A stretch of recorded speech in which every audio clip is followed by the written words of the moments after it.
जिले की सबसे बड़ी अधिकारी डीएम नेहा शर्मा एक सुबह सादे कपड़ों में बिना किसी सरकारी रौब के सब्जी खरीदने बाजार पहुंची। उनके चेहरे पर सादगी थी, चाल में आत्मविश्वास, लेकिन किसी को अंदाजा तक नहीं था कि ये महिला इस जिले की डीएम है। नेहा सीधा एक ठेले के पास जाकर रुकी, जहां एक करीब 30 साल की सब्जी वाली औरत सब्जियां बेच रही थी। नेहा ने मुस्कुराकर उससे सब्जियों के दाम पूछे ही थे कि तभी एक छोटा बच्चा दौड़ता हुआ आया और उस औरत से लिपट कर बोला, मम्मी मुझे स्कूल छोड़ दो ना, लेट हो रहा है, नहीं तो टीचर डांटेंगे। सब्जी वाली बोली, बेटा थोड़ी देर रुक जा, मैं पहले इनको सब्जी दे दूं, फिर तुझे छोड़ने चलेंगे। बच्चा जिद करता रहा, नहीं मम्मी अभी चलो ना प्लीज, बहुत देर हो गई है। ये सब देखकर डीएम नेहा शर्मा का दिल पसीज गया। वो मुस्कुराकर बोली, आप बच्चे को स्कूल छोड़ आइए, मैं आपकी दुकान संभालती हूँ। सब्जी वाली थोड़ी हिचकिचाई, पर नेहा के भरोसे भरे लहजे ने उसे हिम्मत दी। उसने कहा, ठीक है बहन, मैं जल्दी लौट आऊंगी। और फिर वो अपने बेटे को लेकर स्कूल की ओर निकल गई। इधर नेहा ठेले पर खड़ी थी, चारों ओर के माहौल को गौर से देख रही थी। तभी एक मोटरसाइकिल ठेले के पास आकर रुकी। उस पर बैठा इंस्पेक्टर आदित्य वर्मा था। उसने उतरते ही थोड़ा तंज में कहा, तू कब से यहाँ सब्जियां बेचने लगी? यहाँ तो एक औरत हुआ करती थी, वो कहाँ गई? नेहा कुछ कहती, उससे पहले ही वह सब्जी वाली औरत वापस लौट आई। इंस्पेक्टर को देखकर उसके चेहरे पर घबराहट छा गई। झुककर बोली, क्या चाहिए आपको इंस्पेक्टर साहब? जो मन हो ले लीजिए। इंस्पेक्टर ने बेजा हुक्म दिया, आधा किलो टमाटर दे, 1 किलो भिंडी और आधा किलो परवल भी देना। औरत ने बिना कुछ कहे जल्दी जल्दी सब्जियां तौल दी। इंस्पेक्टर बिना एक भी पैसा दिए मोटरसाइकिल पर बैठा और चलता बना। यह सब देख नेहा शर्मा स्तब्ध रह गईं। कुछ पल खामोशी में बीते, फिर उन्होंने सब्जी वाली से पूछा, बहन उसने पैसे क्यों नहीं दिए? आपने उससे कुछ कहा क्यों नहीं? औरत की आंखों में मजबूरी साफ दिख रही थी। धीमे स्वर में बोली, बहन क्या कहूँ, ये इंस्पेक्टर रोज ऐसे ही सब्जियां ले जाता है। जब कुछ बोलती हूँ तो धमकाता है, कहता है मुझसे पैसे लेगी, अभी तेरे ठेले को उठवा दूंगा। मुझे डर लगता है, अगर ठेला चला गया तो घर कैसे चलेगा, मेरे बच्चे क्या खाएंगे, इसलिए चुपचाप दे देती हूँ। ये सुनकर डीएम नेहा शर्मा के चेहरे का रंग बदल गया, अंदर तक हिल गई वो। उन्हें यकीन नहीं हो रहा था कि कानून के रक्षक खुद कानून का मजाक उड़ा रहे हैं। उन्होंने गंभीर स्वर में कहा, बहन अब ऐसा नहीं होगा, मैं अब आपके साथ हूँ, इंसाफ दिलाना मेरा फर्ज है। आप एक काम कीजिए, मेरा नंबर लें, लीजिए। कल जब आप ठेला लगाएंगी तो आप नहीं, मैं वहाँ रहूंगी। आप घर पर आराम कीजिए, बाकी मैं देख लूंगी कि वो इंस्पेक्टर पैसे देता है या नहीं, और अगर नहीं देता तो मैं उसे कानून की ताकत दिखाकर ही रहूंगी। औरत की आंखों में आंसू थे, लेकिन पहली बार उसमें राहत और उम्मीद झलक रही थी। अगली सुबह नेहा शर्मा ने एक गांव की औरत का भेष बनाया। ना कोई मेकअप, ना कोई पहचान, साधारण साड़ी पहने, सिर पर पल्लू रखे वो ठेले पर आ खड़ी हुई। ठेले पर ढेर सारी सब्जियां सजाई गईं। सब कुछ तैयार था। कुछ ही देर में वही इंस्पेक्टर आदित्य वर्मा अपनी मोटरसाइकिल पर वहां पहुंचा। इंस्पेक्टर आदित्य वर्मा ने अपनी मोटरसाइकिल ठेले के पास लगाई और घूरते हुए बोला, क्या बात है, आज फिर तुम यहाँ? वैसे तुम उसकी क्या लगती हो? कल भी तुम यहीं थी और आज भी। नेहा शर्मा, जो अब भी गांव की एक आम महिला के रूप में खड़ी थी, धीरे से बोली, मैं उसकी बहन हूँ, इसलिए आज उसकी जगह ठेला संभाल रही हूँ। इंस्पेक्टर ने घिनौनी मुस्कान के साथ कहा, तो तुम तो अपनी बहन से भी ज्यादा खूबसूरत निकली, बहुत प्यारी लग रही हो आज। फिर आंखों से उसे ऊपर से नीचे तक देखता रहा और बेहूदे लहजे में बोला, वैसे छोड़ो ये सब, मुझे 1 किलो टमाटर चाहिए और साथ में थोड़ा धनिया और मिर्च भी दे देना। नेहा ने बिना कोई प्रतिक्रिया दिए सब्जियां तौली और चुपचाप उसके हाथ में दे दी। जैसे ही इंस्पेक्टर सब्जियां लेकर पलटने लगा और मोटरसाइकिल स्टार्ट की, नेहा ने सख्त आवाज में कहा, रुकिए, आपने अभी तक सब्जियों के पैसे नहीं दिए, सब्जियों के पैसे दीजिए, ऐसे नहीं चलेगा। इंस्पेक्टर झुंझला कर बोला, कौन से पैसे? मैं तो रोज फ्री में लेता हूँ, अपनी बहन से पूछ लेना, वो तो कुछ नहीं कहती, और तुम ज्यादा जुबान मत चलाओ मेरे सामने। वो फिर से जाने लगा। तभी नेहा ने तेजी से कहा, आप मेरी बहन से चाहे जैसे लेते हो, लेकिन मुझसे नहीं, सब्जियों के पैसे देने होंगे। हमें भी पैसे खर्च करके ही ये सब्जी लानी पड़ती है, और अगर हम एक दिन सब्जी न बेचें तो हमारे घर का चूल्हा नहीं जलता। आप जैसे लोग फ्री में सब्जी ले जाकर हमारे पेट पर लात मारते हैं। इतना सुनना था कि इंस्पेक्टर का घमंड भड़क उठा। उसने गुस्से में आकर एक जोरदार थप्पड़ नेहा के गाल पर जड़ दिया। नेहा लड़खड़ाई, लेकिन खुद को संभाल लिया। आंखों में आंसू थे, लेकिन आत्मसम्मान अब और चुप रहने को तैयार नहीं था। नेहा ने कांपती आवाज में कहा, आपने एक महिला पर हाथ उठाकर बहुत बड़ी गलती की है, इसका अंजाम भुगतना पड़ेगा आपको। इंस्पेक्टर और भड़क गया। गुस्से में चिल्लाया, तू मुझे सिखाएगी? तेरी इतनी औकात? अभी बताता हूँ। फिर उसने नेहा के बाल खींच लिए। नेहा दर्द से कराह उठी, लेकिन बाल छुड़ाकर बोली, ये सब बहुत गलत हो रहा है। मैं तुम्हारे खिलाफ रिपोर्ट करवाऊंगी। तुम्हें सब्जियों के पैसे देने ही होंगे। लेकिन इंस्पेक्टर अपनी हैसियत के नशे में डूबा हुआ था। बोला, रिपोर्ट? तेरी इतनी औकात है? तू एक सब्जी बेचने वाली और मैं इस थाने का इंस्पेक्टर। मैं तुझे यहीं खड़े खड़े खरीद सकता हूँ। ज्यादा जुबान चलाई तो उल्टा तुझे ही जेल में डाल दूंगा। इतना कहकर वो मोटरसाइकिल स्टार्ट कर वहां से चला गया। नेहा गुस्से से कांप रही थी, लेकिन अब भी उन्होंने खुद को संयमित रखा। वो जानना चाहती थी कि ये इंस्पेक्टर कितनी हद तक गिर सकता है। कुछ पल ठेले के पास बैठने के बाद उन्होंने सब्जी वाली को फोन किया और कहा, अब तुम ठेले पर आ जाओ।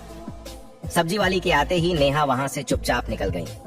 घर जाकर उन्होंने अपने साधारण कपड़े बदले और पीले रंग का सलवार सूट पहनकर एक सामान्य महिला की तरह बिना किसी पहचान के थाने पहुंची। थाने में पहुंचते ही उन्होंने देखा कि इंस्पेक्टर आदित्य वर्मा वहां मौजूद नहीं था। एक हवलदार डेस्क पर बैठा था। नेहा ने सीधा उससे पूछा, मुझे रिपोर्ट दर्ज करानी है। इंस्पेक्टर आदित्य वर्मा कहाँ हैं? और एसएचओ साहब से मिलना है।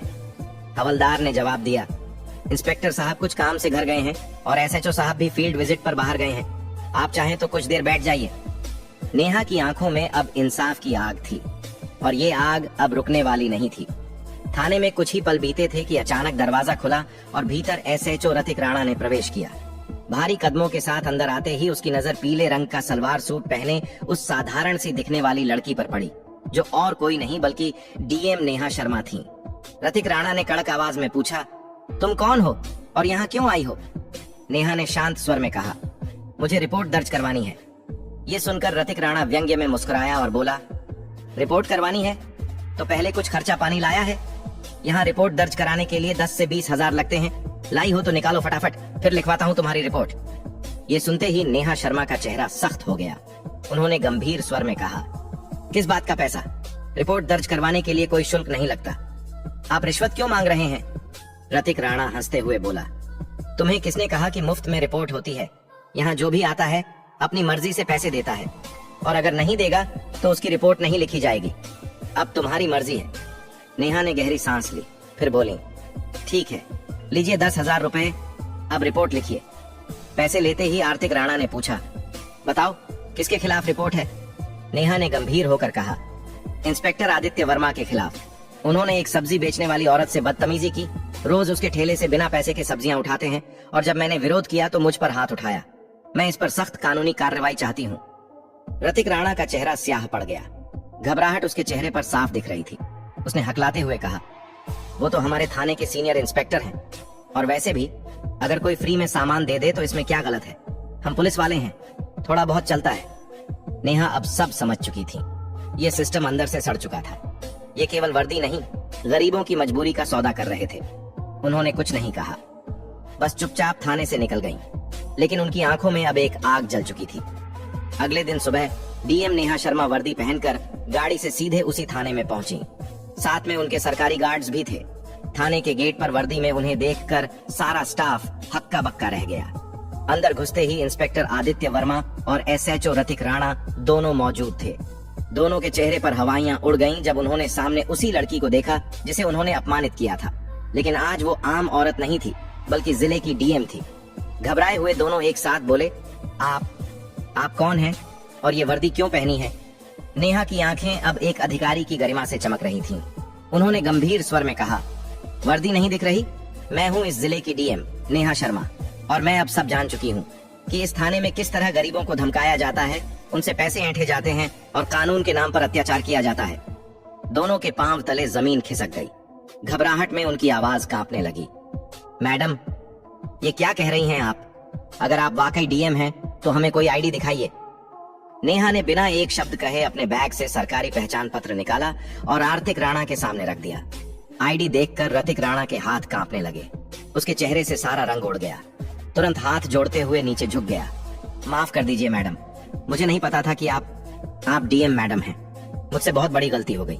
पीछे खड़ा इंस्पेक्टर आदित्य वर्मा भी अब तक घबराया हुआ था। वह भी हाथ जोड़कर बोला, मैडम जी माफ कर दीजिए, जो हुआ गलती में हुआ, आगे से कभी नहीं होगा। दोनों अधिकारी अब शर्मिंदगी में सिर झुकाए खड़े थे। लेकिन डीएम नेहा शर्मा की आवाज में अब कोई नरमी नहीं थी। उन्होंने कठोर स्वर में कहा, आज से तुम दोनों सस्पेंड हो। वर्दी पहनकर तुमने क्या किया है उसका हिसाब अब कानून करेगा। इस जिले में अब गरीबों का अपमान नहीं होगा, ना ही वर्दी की आड़ में लूटपाट। फिर उन्होंने पीछे खड़े स्टाफ को निर्देश दिया, इन दोनों को तत्काल प्रभाव से निलंबित किया जाए और इनके खिलाफ विभागीय जांच शुरू हो। पूरा थाना अब खामोश था। डीएम नेहा शर्मा ने एक बार फिर साबित कर दिया था कि वर्दी सिर्फ ताकत नहीं, जिम्मेदारी का प्रतीक होती है। डीएम नेहा शर्मा ने कड़े स्वर में दोनों अफसरों की ओर देखा और बोली, तुम दोनों माफी के लायक नहीं हो। आज जो तुमने किया है वो एक अधिकारी नहीं, एक अपराधी करता है। अगर मैं तुम्हें माफ कर दूंगी तो तुम फिर वही हरकतें करोगे, फिर किसी गरीब को कुचलोगे, फिर किसी मासूम की आवाज दबाओगे। इतना कहकर वो आगे बढ़ने लगी, लेकिन तभी इंस्पेक्टर आदित्य वर्मा और एसएचओ रतिक राणा दोनों उनके पैरों में गिर गए। आंखों में पश्चाताप और चेहरे पर शर्म साफ झलक रही थी। मैडम, आप बिल्कुल सही कह रही हैं, हम वाकई माफी के लायक नहीं, रतिक राणा बोला। लेकिन एक आखिरी मौका दीजिए, हम सच में बदल जाएंगे। आज के बाद किसी गरीब को नहीं सताएंगे, किसी से फालतू पैसे नहीं लेंगे और हर फरियादी की इज्जत करेंगे। आदित्य वर्मा ने भी सिर झुकाकर कहा, हमें माफ कर दीजिए मैडम, वादा करते हैं कि दोबारा ऐसी गलती नहीं होगी, और अगर हो भी गई तो आप हमें सस्पेंड नहीं, सीधे जेल भेज देना। नेहा शर्मा कुछ देर चुप रहीं। उनकी आंखें दोनों की नम आंखों और डरे हुए चेहरे पर टिक गईं। फिर उन्होंने गहरी सांस ली और गंभीर स्वर में बोली, ठीक है, मैं तुम्हें माफ कर रही हूँ, लेकिन ये आखिरी मौका है। अगली बार अगर किसी भी गरीब की आवाज मुझ तक पहुंची, अगर फिर किसी ने कहा कि थाने में अन्याय हुआ है, तो मैं तुम दोनों को सिर्फ सस्पेंड नहीं, सलाखों के पीछे डालूंगी, और इस बार कोई माफी नहीं होगी। दोनों अफसरों ने सिर झुका लिया। उनका आत्मसम्मान चूर चूर हो चुका था, लेकिन अब उनमें सुधार की एक सच्ची झलक थी।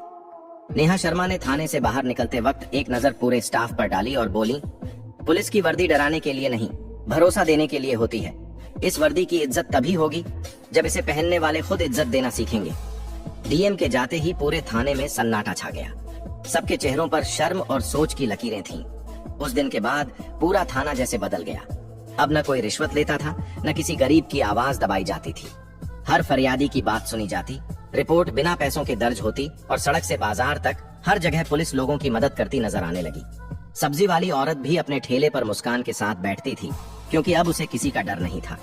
ये कहानी हमें सिखाती है कि हिम्मत और ईमानदारी से बड़ी कोई ताकत नहीं होती। अगर किसी पद पर बैठा व्यक्ति अन्याय करता है तो उसकी वर्दी नहीं, उसके कर्म बोलते हैं। और जब सच बोलने वाला उठ खड़ा होता है तो पूरा सिस्टम बदल सकता है। अगर आपको यह वीडियो पसंद आया हो तो एक लाइक जरूर करें। गरीबों की आवाज को और लोगों तक पहुंचाने के लिए शेयर करें, और ऐसी ही कहानियों के लिए हमारे चैनल मशकूर वॉइस को सब्सक्राइब करना न भूलें। धन्यवाद।